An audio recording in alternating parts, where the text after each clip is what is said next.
So if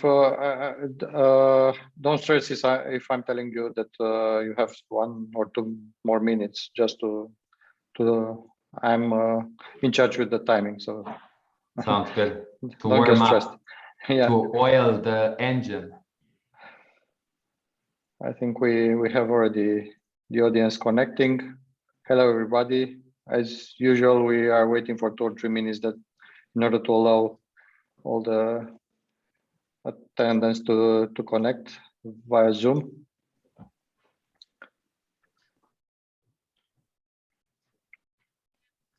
So, bună seara. I will try to use both languages just for the beginning and then switch to English. For Arta, I haven't got any training from you to use any words in how do you say good evening? In Albanian, Mirë Roma. Mim Roma? Yes. Okay. Mim Roma.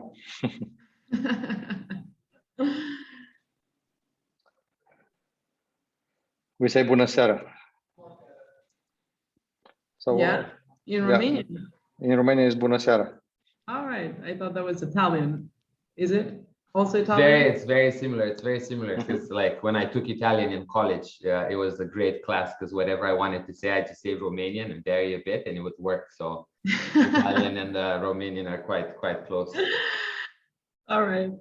I know so little of Romanian, I cannot separate words. You know, it's like everything feels like one big. It flows. It flows. It's like when you break the dam and the water flows down.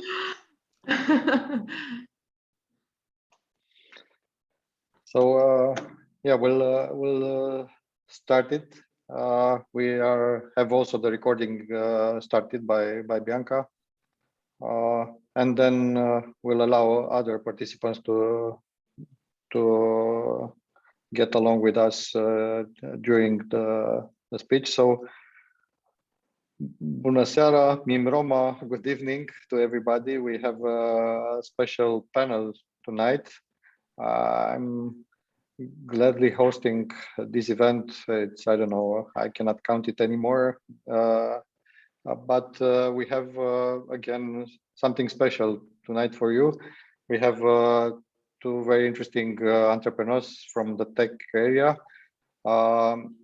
They are, what is uniting them, I think they are both in the EdTech vertical. But they have very different approaches and business models, and you'll find out more soon.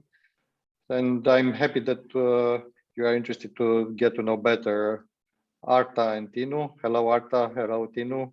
Welcome to Meet the Founders event by Seedlink. And it's in everybody's interest to also you to present better your startup and what you are doing, but also the investors, not only the ones attending live tonight, but also the others that recorded for the event. They or are saying that before taking an investment decision, they are following what you are saying during this live pitching and how you are answering the Q&A. So welcome again, and as usual, we have 2 guests, and we'll split the event in 2. We'll stick to 1 hour event in total. Of course, ladies first, and Arta is 1 hour before us. She's based in Kosovo, and Tinu is, you are in Bucharest now, Tinu? Of course, in my darling Pipera. And again, sounds Italian. Yeah, exactly. and Tinu and Upgrade Academy will follow in the second half of the event. And but both of them will be answering to a question, also both of them at the end of the event, and also as already used at the similar events, we'll make a short survey, anonymous survey with the potential investors. So Arta, I'm starting with a simple question just before start pitching about Labbox. How the idea came and when it came, and when have you started Labbox?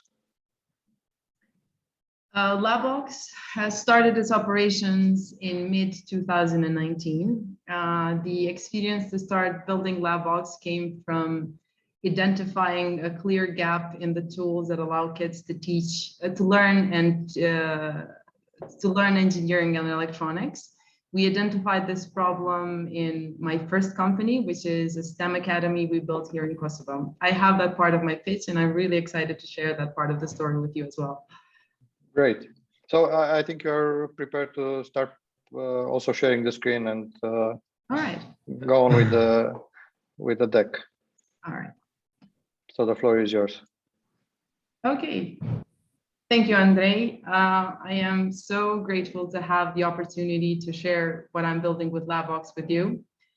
I must share that Labbox is a source of great passion for me and the founding team. I am Arta. I'm a co-founder and CEO of Labbox. And first and foremost, as Labbox's mission says, I want to share with you how Labbox is going to inspire children for engineering. Are you seeing my screen?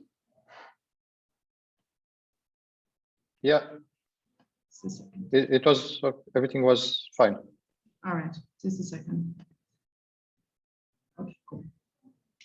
First, I want to introduce to you the founding team of Labbox, which consists of me, Fiona, and Glenn. I am a computer science engineer by background. I have worked for 8 years in the IT department for Raiffeisen Bank in Kosovo, 4 years as a developer, another 4 years as a software architect. I am also a mother of 3, and I have great passion for using technology as a tool to create with and being part of building new technologies. I have great passion to contribute to education because my experience in becoming an engineer has been followed by a lot of textbooks and little practice. And this is why I want to fix that for the new generation. Fiona is my sister. She's also a computer science engineer. She has over 3 years of experience in development and has worked for major projects that contribute to the development, to the improvement of education in our public school systems. Me and Fiona, we started our entrepreneurial journey 6 years ago when we created Kosovo's first STEM academy, where we started teaching kids how to use technology from a creator's perspective. We started teaching kids coding, electronics, design, mobile and web application development. And we work with over 5,000 children. We identified that there is a clear gap in the tools that allow kids to explore specifically electronics and engineering and allow them to understand fundamentally how technology works. And that is why we're building today Labbox. Glenn joined the founding team and brought into Labbox his 30 years of experience developing hardware products, as well as he has extensive experience in manufacturing and has worked for international companies like Micron and Duracell. I'm also very proud to share with you that Labbox has been supported by South Central Ventures, which is one of the top VC funds that invest in Western Balkan region, as well as we are a Techstars portfolio company. Today, after being accelerated with Techstars, we work with an exceptionally strong team of mentors and advisors from Techstars who are helping us in all aspects of the company, from marketing, sales, growth, tech. Names coming from high growth startups like HelloFresh and N26, among just to name a few. So what are we exactly solving for? Today, we know that we live in a time where technology is shaping every aspect of human living. And it is, to me, absolutely absurd that the educational system and the experiences that the kids can gain from lack the opportunity to teach them to use technology as a tool to create with. schools struggle to bring this kind of learning, mostly due to teacher preparedness level. And this is teacher preparedness levels towards technology and engineering. And this is a global phenomenon, with only 1% of schools globally effectively have implemented a strong curriculum to teach kids hands-on STEM skills. On the other hand, due to the technological boom, it is estimated that 75% of jobs in the next 10 years will require STEM skills, which, if you look at the group of children today, those that are lacking these opportunities are being affected, are already being affected. Parents, on the other hand, have a big complaint that their kids are spending unproductive time in front of screens and using technology merely as consumers. And those that are more committed and involved in their child upbringing, they're looking for solutions that will help them create quality activities to do at home with their kids. When a parent tries to buy products that will help them bring quality activities at home, they are fundamentally quality activities at home in the field of STEM. They are fundamentally faced with two categories of products. And this is something that we've identified also in our educational space within the Coding Academy. You have bare electronics, so products that hobbyists and engineers use. Think of products like Arduino boards, Raspberry Pi computers that allow engineers and hobbyists to fast prototype and to bring their ideas to life. These products, while they have a great educational advantage, they are extremely fragile, as you can expect with electronics. Other companies that have tried to bring products that help expose kids to engineering and electronics, they have just taken it too far. We have tried using them in our classrooms, and we have seen that they have completely been designed around an instant gratification experience, which allows kids to kind of plug and play and create these electronic and technological projects, but not necessarily teach them how things work. This is something that bothered us in our classroom, and this is something we want to fix. From our experience working with over 5,000 kids, we've seen that they have cognitive abilities to understand the simple concept that make electronics and engineering in general work. Excuse me. They're extremely fun. And if you compare them to difficulty, they can be compared to basic math, something that a third grader or a fifth grader can comprehend very easily. Having said that, we were always opting for products on the bare electronic side, so those that are used by engineers and hobbyists, and we identified these main troubles. Electronic components break easily, they're very sensitive, especially when somebody makes mistakes, and they require knowledge before you use them. Electronic components are also too small, so if you look at the development of fine motor skills in kids, they're hard to handle. Electronic components also require special dangerous tools to be connected, which means that kids get exposed unnecessarily to different tools that generate excessive heat and therefore can be hurt. And electronic circuits that use electronic components are sometimes hard to troubleshoot, compared to, for example, coding, where you have debuggers and other additional tools that can help you do the troubleshooting. So we took all of these issues and we redesigned this whole new library of electronics by keeping and preserving the opportunity to teach kids real-world concepts.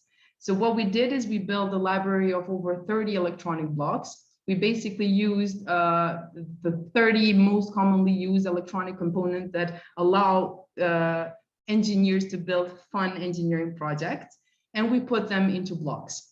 Compared to the issues that I mentioned before, we've created this unique anatomy of a block where each of Labbox's electronic blocks has protective circuitry. So when kids make mistakes, they're not, the electronic components are protected and they're not endangering to break anything. The size of our electronic blocks has been specifically designed to be handled by the fine motor skills of children ages 7+. And the blocks are being connected by magnetic snap connectors, which remove the need for any additional dangerous tools. Due to the troubleshooting difficulties, we've put also small color-coded indicator lights, small lights that light up to inform kids about typical mistakes. These lights not only inform them about their mistakes, but they also reinforce the learning, concept that we aim to teach kids through the activities that we deliver with Labbox. Having said that, today we provide a subscription service with... Arta, just to be aware, 1 more minute if it's possible, or 2. All right, I'm probably going to take... Because you got already questions. Yeah, okay. We can make this as interactive. Okay. So as I was saying, with Labbox, we are offering a subscription service that delivers monthly boxes of electronic kits to the doorstep of families that want to engage kids in these kind of activities. I would like you to think about Labbox as a home learning system, which consists of 2 main components, which are the boxes that we deliver, so the physical experience, as well as our online learning platform. So what are we delivering with Labbox? We've built a 12-month subscription plan where we deliver 12 different products. Each product is tailored to learning objective and is part of a STEM certified curriculum. With each box that we deliver, kids unlock a list of activities to do on the digital online platform where they have access to different experiments, lessons, as well as opportunity to share their projects with the community of young engineers that we're building. Usually with every box that we deliver, they end up building fun engineering projects that they can play with and share with their friends. Andre, do you want me to continue? Because I'm going to go to the business part now. Please do, it's important. And we'll see how we cope with the questions. Okay. All right. All right. So I think I wrapped up the solution that we're delivering. Another thing that I would like to share is that with every box that kids are getting, they're basically building a library of electronics at home, which expands their opportunities to create different fun electronic projects. From a market perspective, there are 60 million kids in EU in our target age group and another 60 million in the US, which makes our total addressable market estimated at 69 billion. While our target annual recurring revenue is at 20 million by 2025, we have created clear growth plans to get there. This year, we are trying to continue working heavily on product and content development, testing our pricing, understanding our churn much better, and setting up logistics, as well as reach 1,000 subscribers by the end of this year. We believe we can reach 1,000 subscribers due to the seasonality of our offering, which is now starting the back to school and ending up with Christmas and end of year sales. Our expansion plans are to, we have already started testing the demand in different EU countries, one of them being also in Romania.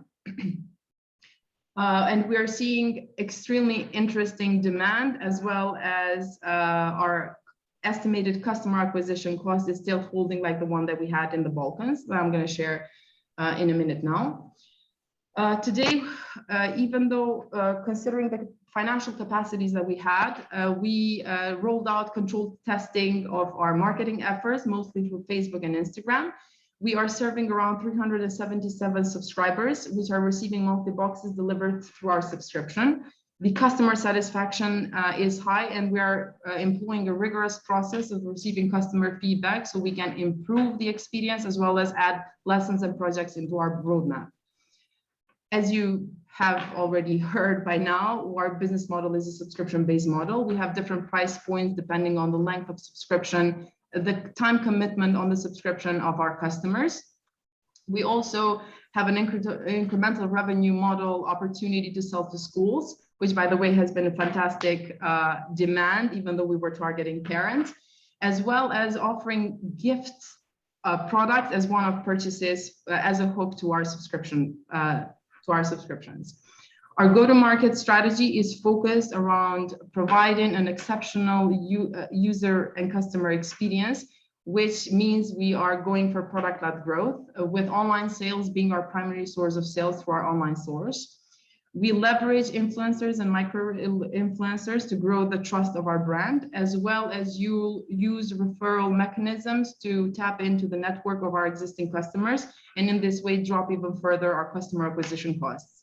We strongly believe that that a successful business is a strong customer service, and the execution on this front is and has always been the highest priority of every team member in Labbox. With expansion, we will also use affiliations and partnerships. From our market testing, and this is by far one of the most exciting things that I've experienced with Labbox, is so we did market testing on Facebook and Instagram, and we've experienced a consistent cost per lead in the range of 2.2 to 3.7 euros, and we already collected around 5,000 leads. We thought that these costs will be only in the Balkans due to its competitive landscape, but after rolling out the testing of the ads in Romania and Bulgaria, we're seeing the same price points. The conversion rate that we've seen in the Balkan area is somewhere in the range of 10 to 15%, depending on the cohorts of leads that we have been collecting. We discounted that, and we're expecting a conversion rate of from lead to subscriber in the range of 5 to 8% in other markets. Our typical customer is a parent that has a child or children in the age range of 8 to 12, is in the category of medium to high income, and their behavior is that they're focused in their kids' development, so we call them active parents. We slice our customer profile by not only looking at the parent, but also at the children. So when children express interest in engineering, love to assemble and disassemble stuff, or express interest in Legos, those are also our target kids. From a unit economic perspective, even though we have run until now only low batch production, meaning less than 1,000 units per month, we are seeing amazing margins. Our average box is being produced at a cost of 9 to 10 euros, sometimes 12, which leaves our profit margin somewhere in the span of 50 to 60%. Considering that the customer acquisition cost, based on the numbers that I showed you, is holding at around 30 euros per customers, we're seeing less than a 2-month return on our marketing investment from the beginning. The competitive landscape, while the perception is that there are a lot of companies offering these kind of learning, the truth is that there are only a few companies that offer subscription plans to teach kids STEM and STEM capabilities, strongest being Kiviko and Mel Science.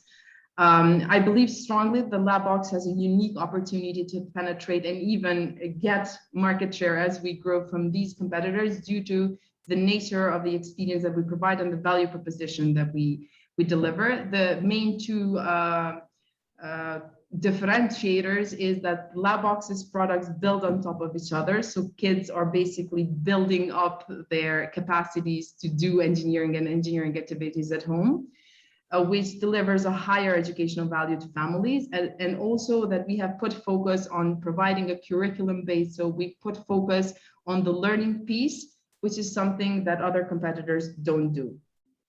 Now, even though the challenges of growing a company, a hardware software company like Labbox, are many, I'm very proud to share with you that we have been extremely cost effective, where we've been able to develop our full library of electronics, 12 products on our product line, set up our own production, as well as do all the market testing with only 300K until now. I'm sorry, Andre, for going overboard. I wanted to use this opportunity to really deliver the message properly to the group of investors that I hope will invest in Labbox. So thank you for listening, and I'm happy to take any questions.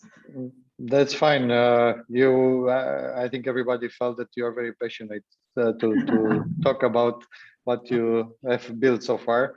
But on the other side, we have only 10 minutes left for the Q&A, but some questions I think have been already answered with the additional slides that you presented at the end. But I will anyhow ask all the questions, and you decide if you bring new details to some questions that have been answered lately. So thank you for, we have a lot of questions already in the Q&A. One is in the chat. I would prefer to put it there, everybody in the Q&A. Otherwise, I can transfer them, no problem. How many parents, respective schools, are currently subscribed? What is the renewal rate of subscriptions? How many have bought one kit to sample but haven't opened the subscription? I think it was answered partly. You decide if you add something more. I would just like to add that even though we were specifically targeting school parents through our marketing, we have around 30 schools that we were able to close and deliver our school kits to. We've also seen that schools act like multiplier to our customer base as kids get accustomed to use Labbox and enjoy creating with Labbox. Additional to that, we've seen, now I can share percentages, collect them from our database, but we've seen a very high rate of customers converting from 1 month subscription to 3 months or 6 months and 12 months. I cannot speak in numbers because I would probably be wrong due to the limited number of testing, but that's what we were seeing. Okay, you can stop sharing if you don't need the slides anymore, and you can reopen if there is something more to show there. The other question, you explained well the technical usability limitations of the competition's offering. Speak more about competition and related to that about exit potential. Can you repeat the question? I'm not sure. It was mentioned that you described well the usability and the competition offering, but if you can bring more information about your view about the competition landscape and what is your potential exit at some point in time, and how do you see that? Exit has been an on and off topic from the inception of Labbox. We consider that an opportunity that will probably be considered somewhere after 3 to 5 years. We believe that a potential exit can happen if we have significant customer base in the markets where other competitors are not present. Based on research, Eastern European countries are considered high growth countries with regards to our offering, meaning that STEM products are yet to kind of penetrate these markets. So this is a great opportunity for Labbox, since also we are geographically positioned that way. There is a suggestion, if you can share again the slide on competition and maybe bring more details to that. All right. Are you seeing my screen? Yeah. Okay. So here on the competition, I've put focus on the value that we deliver to the customers, meaning that the modular section of the comparison to the competition means that from box to box, kids are able to reuse the content of the first box to continue to build additional projects as they get new boxes. Does that make sense? So and, yeah. Okay, this is about the product, but which is the more advanced or the more valuable competitor out of the ones described From here? A business perspective, Kiwico is stronger. Kiwico has already reached over 100 million of annual recurring revenue. They are US based and they have a huge penetration. Mel Science is a newcomer. They've been able to raise around 25 million until now. They are UK based. The founder is from Russia, and they mostly provide chemistry sets. Now, from that exit perspective, I think that Labbox fits also from an exit perspective very well to both competitors, because we are providing a new product line that fits very well within their business model and potentially can be an exit route. The VC that is backing you already, have you made any strategy along with them in this respect, or not yet? Is not defined the exit strategy? At the stage where we are more right now, our our whole mindset is around growth and building a beautiful company that serves the values that we aim for. We did discuss potential exit strategies, but they were mostly discussed in the timelines, listing the companies and trying to build a product that will uniquely fit potential exits. So these have been discussed. I cannot say that we have a clear plan for exit. The only thing that has been discussed is that we can look into that after 3 to 5 years, depending on the growth traction of Labbox. Okay, fair. So I think we can go to the other question. You can stop sharing again, and we'll come back if it's the case. I think another question that partly has been responding to in the last slides and details, why only 300 parents, the parent clients so far. I understand only one school system. What it would take to convince rich school districts in US, very much locally oriented. So there are rich schools and poor schools to buy your subscriptions. Okay, there are a lot of questions. So why 300 subscribers? Let me answer that. We have seen the demand. As I said, we have collected over 5,000 leads that we are nurturing through email marketing. We believe that Labbox needs to be delivering exceptional user and customer experiences. That now compare that to the production capacities and the number of team members. We made sure we basically onboarded only customers that fit our profile, as well as by making sure that we have the capacities to deliver this exceptional experience. So this is why we, even in the pitch, I mentioned that this was a controlled test. We didn't just go get new customers and then disappoint them and destroy the brand. We went through it by protecting the brand because we aim to build a company and a brand that is of that quality. School districts, I've been part of YTLE, which is Young Transatlantic Innovators Leadership Initiative in the US, 3 weeks during end of 2019. And as you can see in probably my business document, we have an agreed pilot agreement in the state of Alabama. The educational market in the US is extremely competitive. And I don't think it's a smart strategy for us to go with our weakness against the strength of our other competitors. Also, having said that, US investors, they talk in completely different amounts. Having said that, these competitors have financial capacities and availabilities that us, the European startups, are yet to reach. That's why I think that the best strategy for Labbox is to tackle markets where these competitors are not strong yet, so we can build on our strength and then conquer the world as we go. Does that make sense? Okay, great. The remaining 3 questions we have to find a way, or you have to find a way to answer in 3 minutes. Okay. How long is the engagement period? How many months can a kid supply with projects? What activities can be deployed, beyond ready-made projects? All right. We have 12 month subscription. Each of our boxes is not a one ready product. It contains multiple activities kids can do. We put specific focus for kids to use electronic components in different combinations so they can use them in different projects, not the ones that we set out on the product.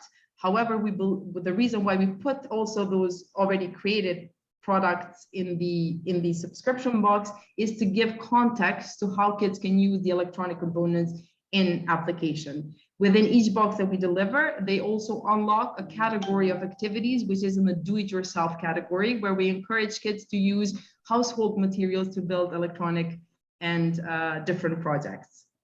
Okay. How are you enticing the customers to pay for subscription versus a simple monthly purchase? How are you motivating the customers to pay a subscription? We explain it clearly to the customers that a single engineering experience is not enough to ignite the love. Therefore, we try to explain to the parent that by reinforcing these type of activities on month-to-month basis, that's when the effect and the development of the skills in those children is happening. Right, and I think you answered partly. What were the costs of the products compared to Little Bits? A Little Bits is much more expensive than what we're offering with Labbox. Also, Little Bits doesn't offer a subscription. They offer these sets. Little Bits, as you've seen on my deck, is one of the categories of products. I love Little Bits, don't get me wrong, but they do not teach. Okay, thank you, Arta. I think we are somehow right on time. Just to pass to Tinu. Thank you very much for all the information provided to the potential investors, and we of course, as we did before, if there are additional questions, you can use our platform to ask Arta what are your additional questions, or anyhow we'll provide you with the direct details, the email address of both of the both funders, if you want to get directly in contact with them. All right. So thank you again, Arta, for being here tonight along with us.